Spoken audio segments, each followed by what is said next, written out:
आम सरकार आसला युवक मानक सरकारी चाकरी देवारे रेकर्ड सृष्टि कर सारी आम स्कूल शिक्षक हूँ डाक्तर हूँ स्टाफ नर्स हूँ मेडिकल स्टाफ हूँ पारामेडिकल हूँ अग्निशम विभाग हो पुलिस हो होमगार्ड पर्यंत सरकारी उद्यम रे आज पाखापाखि 30,000 ऊर्ध्व चाकरी आम दे सारीचु। आम सरकार लक्ष्य रखी जे 5 वर्ष भर 1.5 लाख सरकारी पदवी आम पूरा भाव पूरण करूँ एवं मोहन माझी सरकार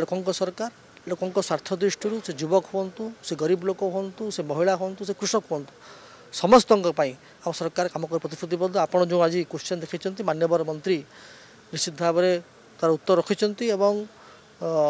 आगामी दिन में सरकारी उद्योग को मजबूत करने माननीय मुख्यमंत्री निश्चित भाव पदक्षेप ने सीधा फलक भाव में आम तो आउ थे कहि 30,000 ऊर्ध्व चाकरी आम सरकारी संस्था दे सारीचु और जो बेसरकारी संस्था जो उद्योगता 50,000 ऊर्ध्व चाकरी आम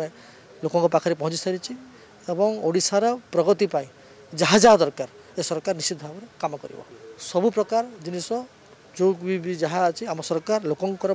करने प्रतिश्रुतिबद्ध। आगामी दिन में निश्चित भाव में सब प्रकार दिगरे आम सरकार काम कर।